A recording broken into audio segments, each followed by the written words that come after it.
Bonjour tout le monde. Alors aujourd'hui, je vais aborder un sujet euh, un peu sensible, les signes.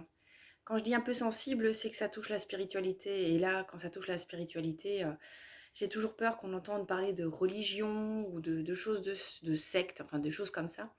Il n'en est rien. La spiritualité, c'est notre manière de nous connecter à la nature, à l'invisible, à nos émotions, à notre être intérieur. Et ça prend des formes totalement diverses et variées.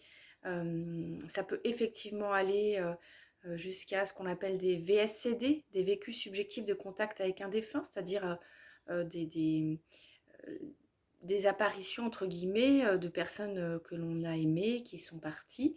Ça peut aussi être simplement les signes, c'est-à-dire les oiseaux, les papillons, les plumes que l'on va trouver sur notre chemin.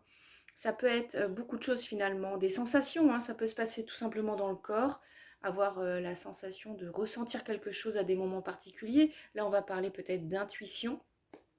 Et donc voilà, tout ça c'est toujours des sujets compliqués et délicats, moi personnellement qui me passionnent, mais voilà, qui sont toujours parfois difficiles. Pour autant, je pense qu'il est important de rester ouvert, de ne pas se dire croyant ou non croyant, hein, enfin de ne pas se dire je ne crois pas à ces conneries ou moi j'y crois à fond.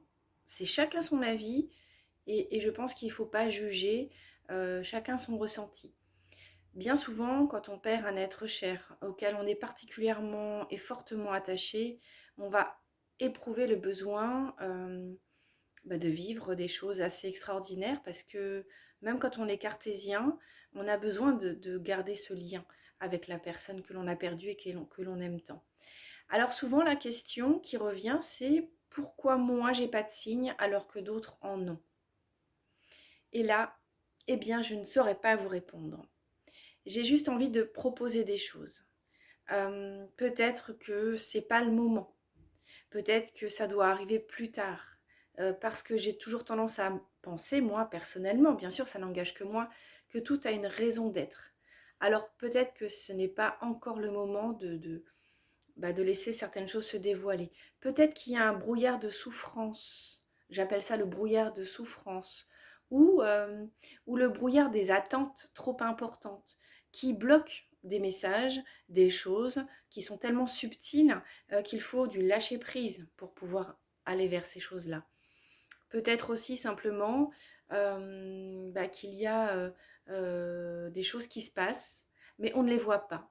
On ne les voit pas parce qu'on est, ça rejoint un peu la souffrance, mais on est perdu dans cette souffrance, on est en train de chercher des choses, et au final, on n'est pas, on n'est pas dans cette situation où on peut se laisser surprendre, parce que c'est tellement subtil qu'il faut accepter l'idée de se laisser surprendre.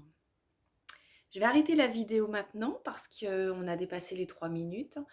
On va arriver à 4.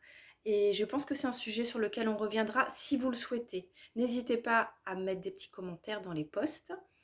Et puis en attendant, je vous embrasse. Et en ce qui me concerne, on est en fin de journée, donc je vous souhaite une bonne soirée.